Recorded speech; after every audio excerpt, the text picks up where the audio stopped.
말씀을 오늘 주시는 말씀 누가복음 말씀을 함께 보도록 하겠습니다. 뒤에서 이거 잘 읽으실 수 있으시겠죠?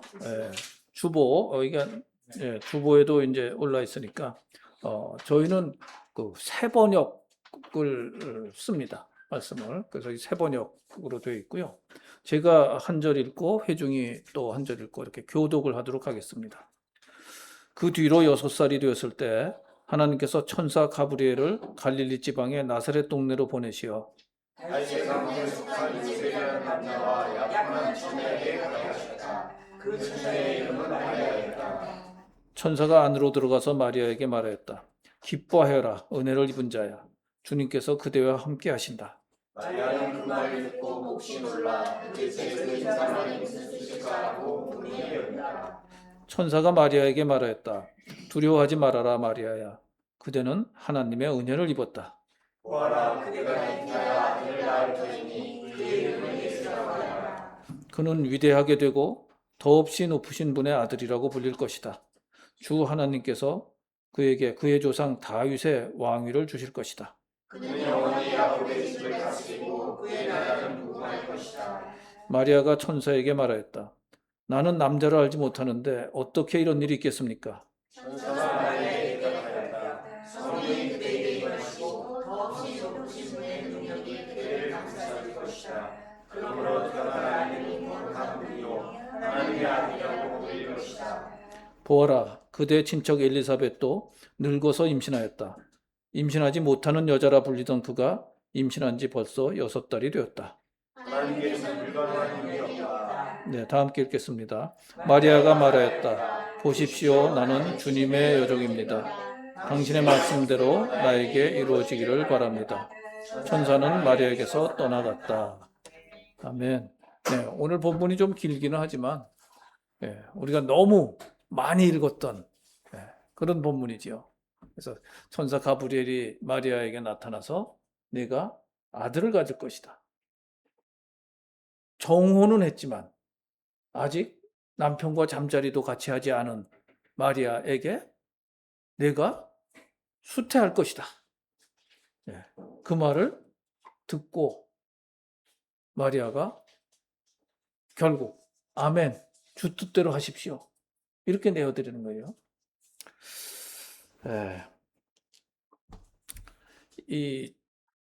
그 본문 전체를 일부만 좀 보겠습니다. 맨 처음에 26절에는 이런 얘기가 나와요. 그 뒤로 6살이 되었을 때, 자, 6달이 꼭 의미가 있다는 건 아니고, 그러나 하나님의 때가 있다는 거예요. 그러니까 누가가 이런 걸 적을 때는 하나님이 정확한 때에 하실 일을 하셨다. 그런 의미를 싹 풍기는 거죠. 27절에 가면은 요셉에 대한 얘기가 나옵니다. 다윗의 가문에 속한 요셉이라는 남자. 아시는 분들 많이 아시지만 다윗의 자손을 왜 이렇게 강조를 하느냐. 선지자들이 메시아가 다윗의 후손으로 오실 거라고 많이 예언을 했어요. 대표적으로 하면은 저희 다윗에게 직접 주신 말씀 중에도 사무엘서 하에 보면은 소위 말하는 다윗 언약이라는 그 언약을 주십니다. 거기서 이런 말씀하시는 거죠. 사무엘하 7장 12, 16인데 12절에 이런 말씀을 주세요. 내가 내 몸에서 나올 자식을, 그거는 너의 육신의 후계자 중에, 이런 의미를 갖고 있거든요. 후계자로 세워서 그의 나라를 튼튼하게 하겠다. 이어지는 이제 다윗 언약에서 비록 어떤 일이 있을지라도 이것은 그치지 않을 것이다. 그래서 예수 그리스도가 다윗의 후손으로 오실 거라는 말씀을 주십니다. 또 이사야를 통해서도 11장에서 이런 말씀을 하시죠. 이새의 줄기에서, 이새는 다윗의 아버지잖아요. 이새의 줄기에서 한 싹이 나며 그 뿌리에서 한 가지가 자라서 열매를 맺을 것이다. 그 다음에 쭉 이제 이 예언들이 따라 나옵니다. 또 예레미야를 통해서도 이런 말씀을 주세요.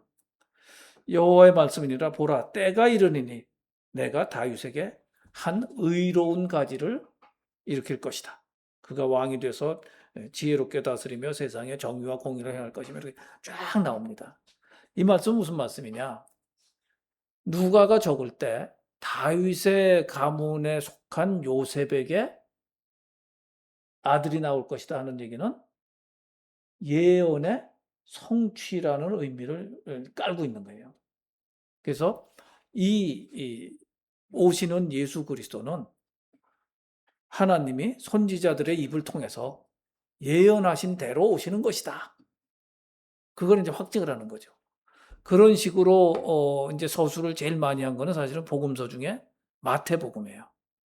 전에도 이제 말씀드렸지만 마태복음은 1차적으로 유대인들을 대상으로 했기 때문에 유대인들은 이제 과거의 역사들, 예언서, 무슨 성문서 이런 것들을 뭐 많이 하니까 보라 이 예수가 여기서 예언됐고 여기서 예언됐고 여기서 예언됐고 다 그런 행위들을 한 것이 아니냐.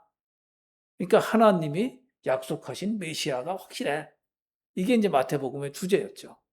누가복음은 이방인들을 위해서 쓴 것이기 때문에 그거를 노골적으로 얘기하지는 않아요. 그러나 좀 더 이렇게 찬찬히 읽어보는 사람은 아, 이런 것들이 다 예언의 성취라는 의미구나. 이렇게 이제 깨닫게 되죠. 그러고 쭉 읽어 내려가시다가 천사가 이제 가브리엘이 마리아한테 말합니다. 두려워하지 말라 마리아야. 그대는 하나님의 은혜를 입었다. 보라, 그대가 잉태하여 아들을 낳을 터이니 그의 이름을 예수라고 해라. 예수는 그 당시에 굉장히 많은 이름이에요. 그리고 똑같은 의미의 이름들이 여호수아, 호세아, 이게 다 같은 말이에요. 같은 말. 히브리어로 하면은.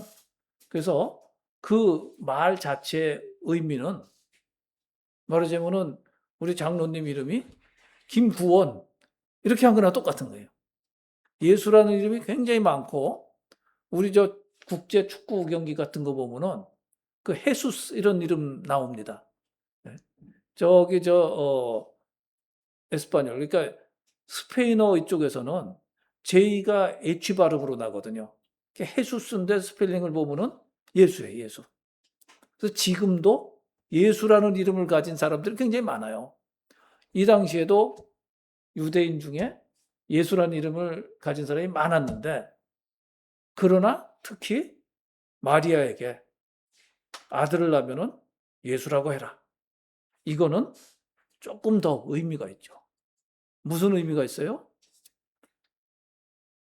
히브리인들이, 유대인들이 기다렸던 메시아는 심판주 메시아, 이 땅에서의 승리를 가져오는 메시아를 기다렸잖아요.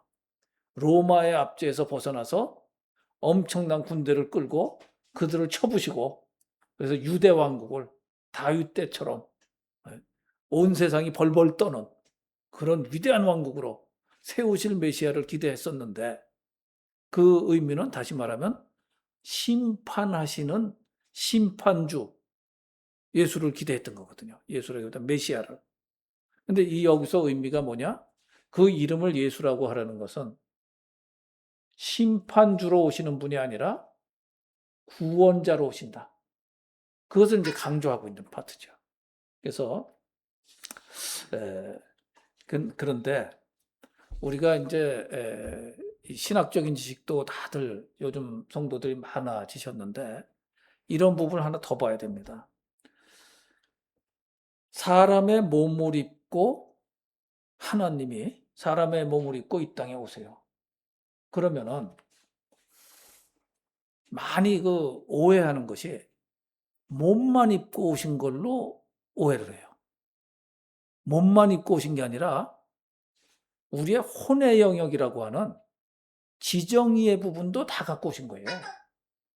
지는 뭐예요? 지능이죠, 지능. 지성. 정은 뭐예요? 감성 부분이에요. 이제 의지 부분이죠. 예수님이 성육신 하셨을 때 지성적인 부분도 인간으로 오신 거예요. 감성적인 부분도 인간의 감성을 갖고 오신 겁니다. 또 인간의 의지도 갖고 오신 거예요. 그렇기 때문에 인간의 연약한 의지 때문에 십자가를 지시기 전에 땀이 피가 되도록 간절히 기도를 하시는 거예요. 인간의 의지로는 그 어려운 사역을 그냥 하나님이 감당하시듯이 너끈히 감당하실 수가 없는 거예요. 그러니까 하나님 앞에 기도를 그렇게 하는 거죠. 하나님 하실 수 있으면은 이 잔을 내게서 지나가게 하십시오. 하나님의 아들이 인간에게 모욕당하고 조롱당하고 그리고 하나님으로부터 끊어지는 그런 일을 감당하기가 너무 어려운 거예요. 인간의 의지로서는. 또 인간의 영성으로. 동시에 감정적으로도 나중에 이제 우리 누가복음 계속 하실 때 이런 면이 나타날 때 제가 계속 말씀드리겠지만 인간의 감성을 가지셨습니다. 나사로가 죽었을 때 눈물을 뚝뚝 흘리세요. 하나님의 감성으로 눈물을 흘렸다? 궁극적으로 그렇게 해석할 수 있는지도 모르겠어요. 그러나 인간의 감성을 가지신 거예요. 그리고 죽음 앞에 벌벌 떠는 인간들이 불쌍해 하신 거죠. 일단은 나사로랑 친하니까 그런 감성적인 움직임이 있어요. 지성적으로도 이분이 예수님이 수시로 기도하시잖아요. 새벽에도 새벽 미명에 기도하시고 저녁에 밤 늦도록 기도하시고 왜냐? 하나님과의 영적인 관계가 끊어지면 안 되기 때문에 기도도 하시는데 인간의 몸을 입고 오는 순간 지적으로도 까딱하면 하나님과 이게 지적으로도 멀어지는 거예요. 그러니까 지정의의 한계 속에도 들어오셨다. 시간과 공간의 한계 속으로도 들어오셨지만 지정의의 한계, 육신의 한계 속으로 다 들어오신 거예요. 그러니까 사실 놀라우신 은혜입니다, 이거는. 그리고 예수님은 그 한계 속에서도 모든 걸 다 이겨내셨어요. 육신적으로 그 죽음을 이겨내신 거 아니에요. 소위 법 없는 이방인들의 손에 유대인들이 그 당시에 자기 백성 유대인들이 이방인의 손에 내어주어서 죽게 하는데 자기 몸을 내어주셔가지고 가장 치욕스러운 그 십자가에 못 박혀 죽게 하시고 스스로 내어주신 거예요. 피 흘리고 죽으시는 거죠. 육적으로도 승리를 하신 거죠. 우리 인간이 이거는 우리 신앙에서 굉장히 중요합니다. 십자가를 묵상할 때 내가 그 당시에 십자가에 못 박혀서 예수님처럼 죽으라고 하면은 나는 어떻게 했을까? 모르겠어요. 목사가 이런 말 해도 되는지 모르겠지만 저는 할 수만 있으면 도망갔을 것 같아요. 아니 그냥 자기 짓지도 않은 죄를 가지고 가장 치욕스러운 형틀에 묶여가지고 그리고 아마도 그림에는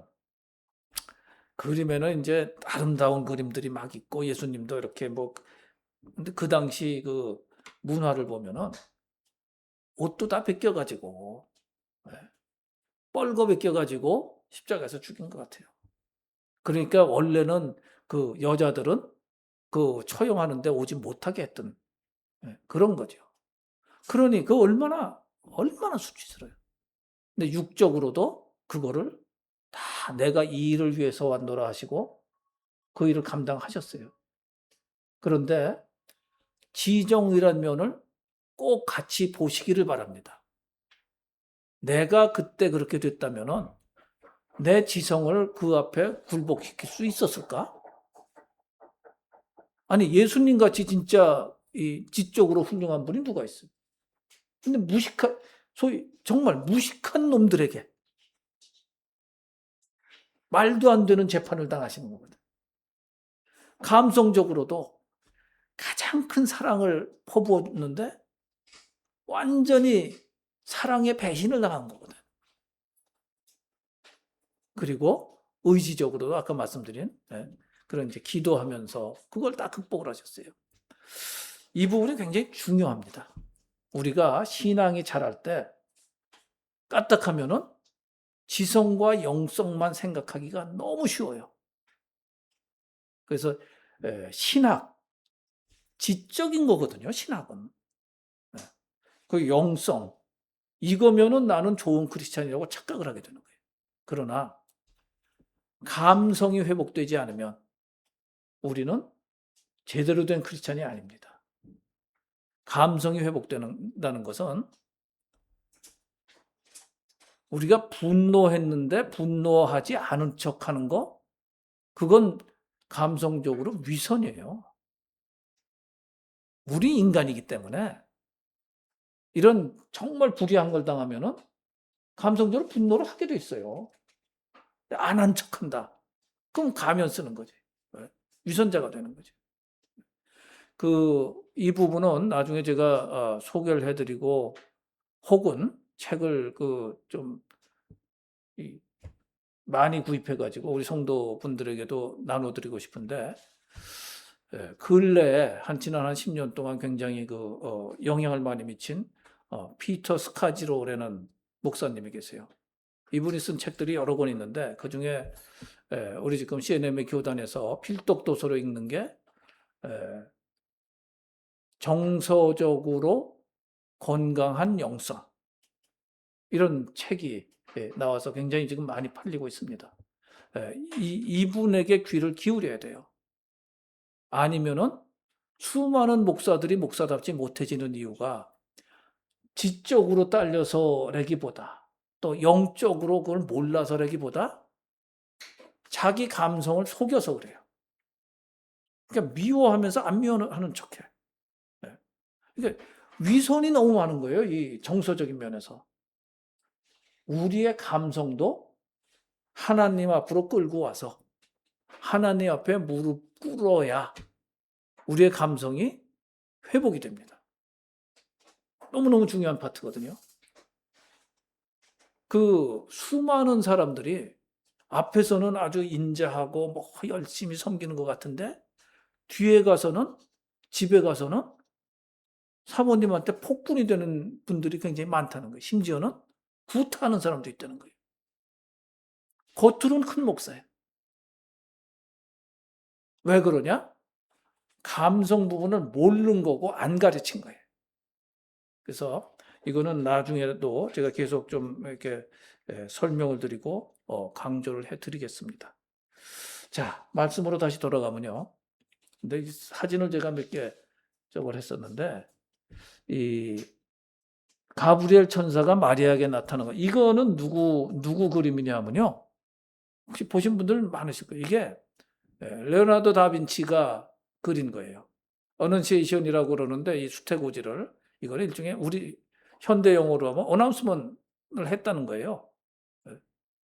그러니까 어나운스했다, 선포했다. 그런 의미로 어넌시에이션이라고 쓰는데, 이거 보면요 재밌는 게 우선 배경이 너무 화려해. 마리아에게 천사가 나타났을 때 마리아가 그렇게 부유하게 살았을 거라고 생각이 안 되거든요. 나사렛이란 촌동네에서 이름 없는 목수에게 시집가는 그런 처녀였는데, 근데 아주 그래서 성전에서 기도하다가 이렇게 됐나? 상상은 그렇게 하는데, 이거 왜 이런지 아시죠? 옛날에는 특히 캐톨릭은 성경책을 개인이 못 갖게 했어요. 그리고 성당에 있는 그 모자이크 그림, 그다음에 이런 성화, 이런 걸 통해 가지고 이제 설명을 했거든.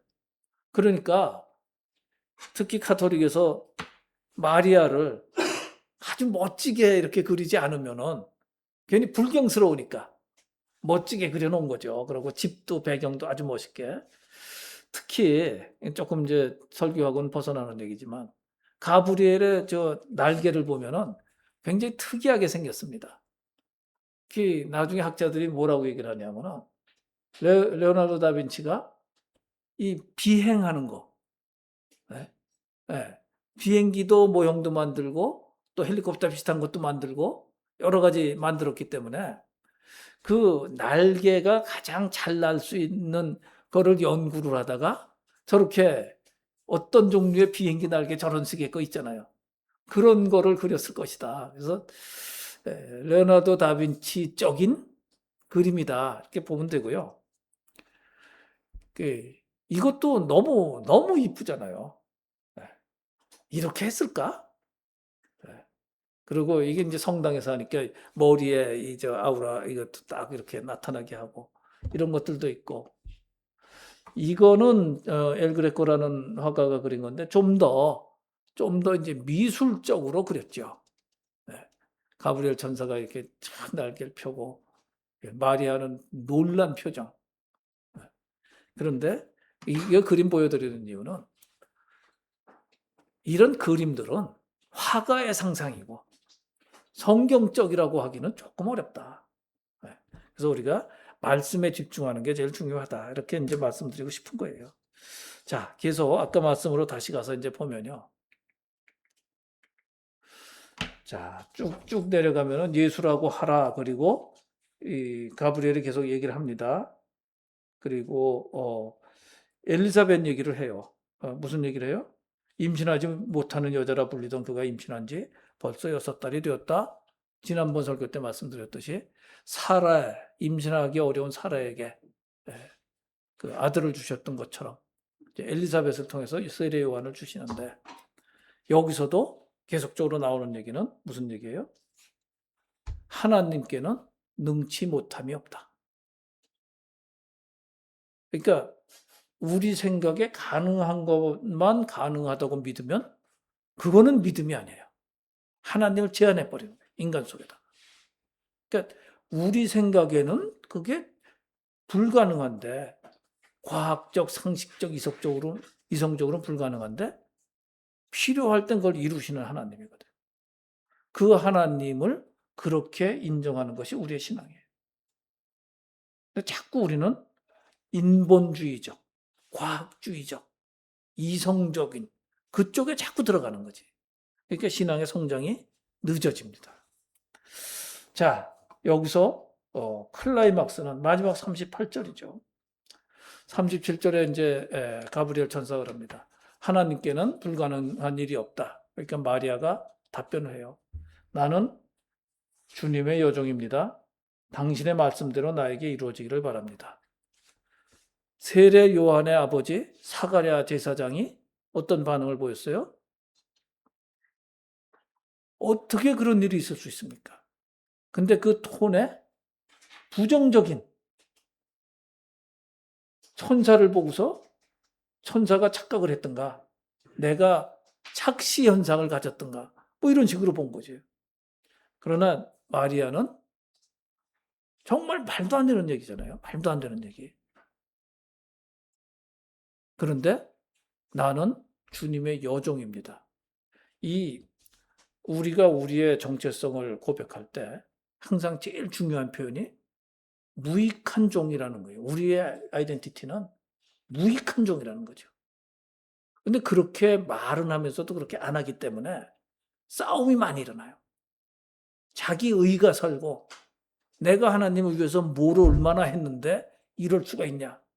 네가 목사 안수 받은 지 나보다 며칠이나 몇 년이나 늦은데 어디다 대고 감히. 이런 것들. 그러니까 자기 의와 이 무익한 종의 표현과는 완전히 서로 그 상충되는 거죠. 자기 의가 자꾸 살아요. 우리 여기 저만이 아니고 누구나 살 수 있습니다. 자기 의는요, 사단이 그거 부추기기 때문에 금방 넘어가기가 너무너무 쉬워요. 근데 마리아는 종이라고 표현한 거예요, 자기는. 종은 뭐예요? 그 당시, 이게 이제 로마의 지배 당시잖아요. 그 당시에 종은 주인의 소유예요, 소유. 그러니까 살리고 죽이고까지 주인이 마음대로 하는 거예요. 그러니까 어떤 일을 해라 말아라 정도는 너무너무 당연한 거예요. 그러니까 여기 마리아의 고백에 나오는 나는 주님의 여종입니다라는 것은 무슨 얘기예요? 주께서 원하시면 무엇이든지 나를 쓰십시오. 온전히 나를 올려드립니다. 저는 여자가 아니니까 감성은 잘 모르겠는데 더군다나 꿈 많은 소녀였을 거 아니에요. 10대. 마리아가 10대였을 텐데 이때. 그러고 약혼한, 정혼한. 그러니까 이제 결혼해서 아이도 낳고 행복하게 이렇게 살 꿈들을 쫙 갖고 있었을 텐데 황당한 얘기를 가브리엘이 한 거거든요. 예. 아직 정혼 상태인데 결혼해서 합방하기 전 상태인데 아이를 낳을 거야. 근데 그거를 받아들였다는 거예요. 이게 믿음이에요, 이게. 예. 거듭 말씀드리지만 현대인이 신앙을 갖기 어려운 게 우리는 너무 아는 게 많아. 가진 것도 많지만 아는 게 너무 많고 내 생각이 너무 많아. 그 내 합리성이 너무 많아. 그러니까 그거에 어긋나면은 웃기고 있네 이러고 그냥 안 받아들여.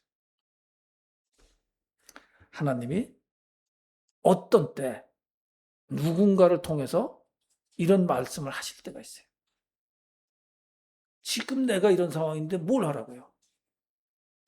그러나 그 말을 받아들였을 때 마리아가 예수님을 낳는 그런 이제 엄청난 중요한 인물로 서게 됩니다.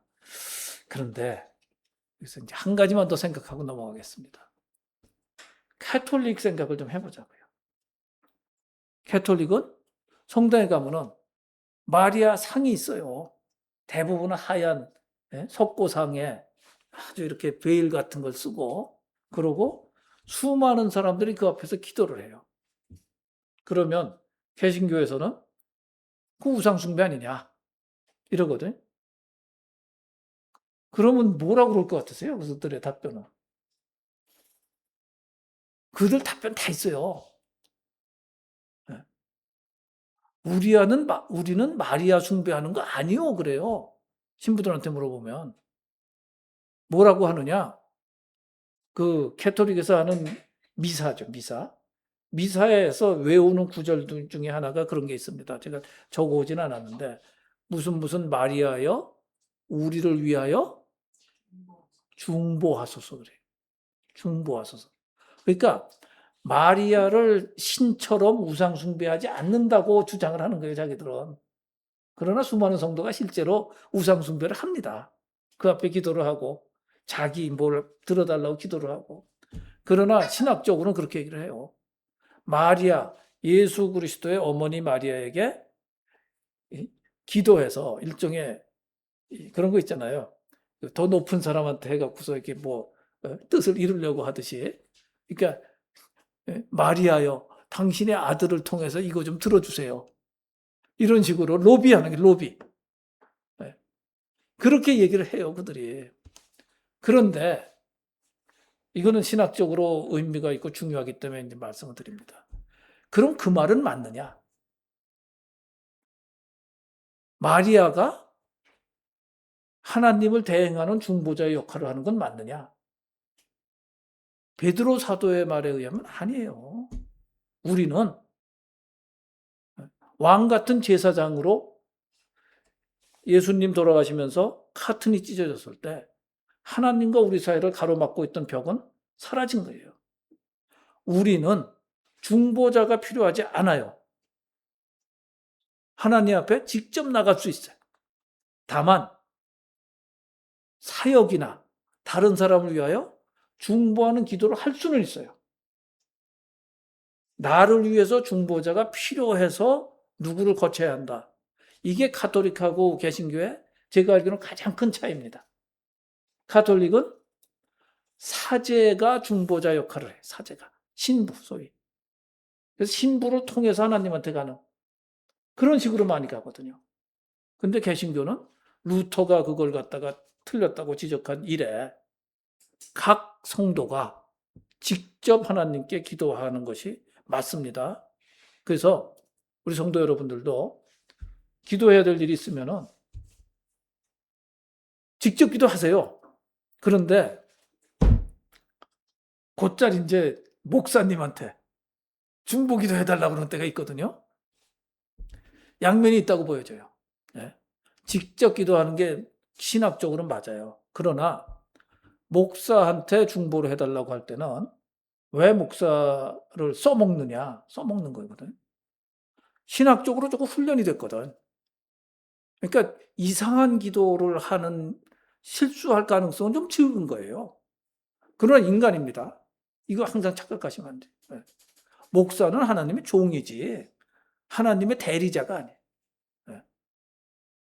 많은 목사들이 이거 착각하면서 자기가 그냥 높아져 갖고 문제가 되는데 그런 일이 이제 없어야 되죠. 그래서 마리아는 중보자, 예수님은 중보자가 돼요.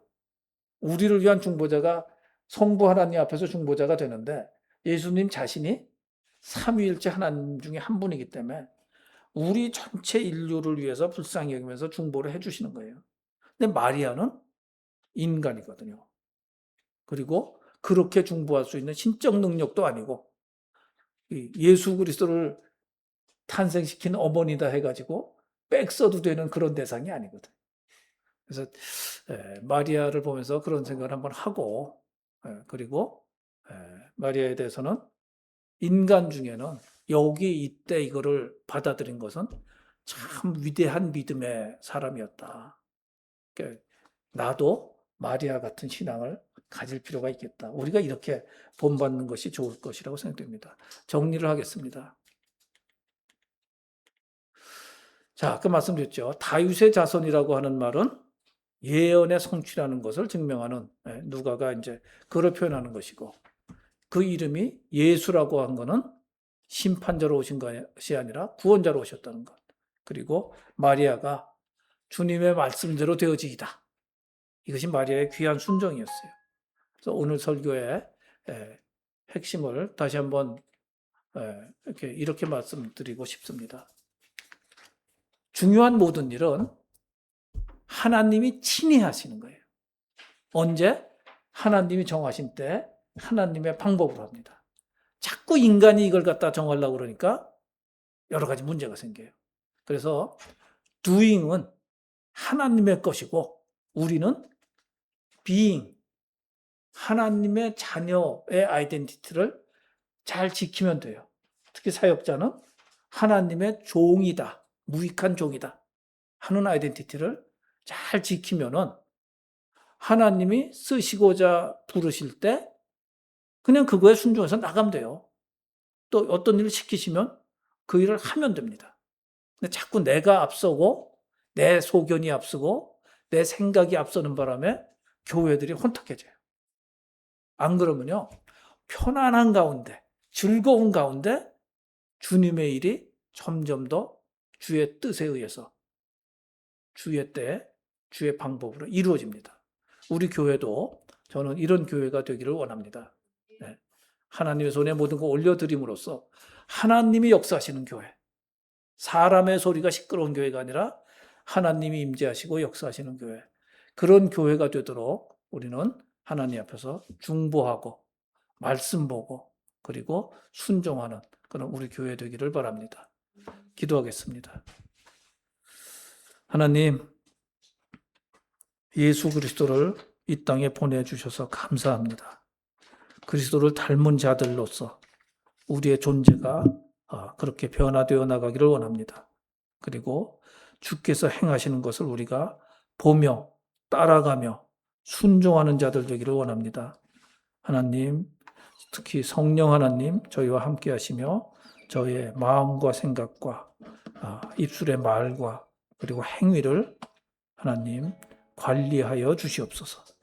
예수님 이름으로 감사하며 기도하였사옵나이다. 아멘. 네, 이 시간에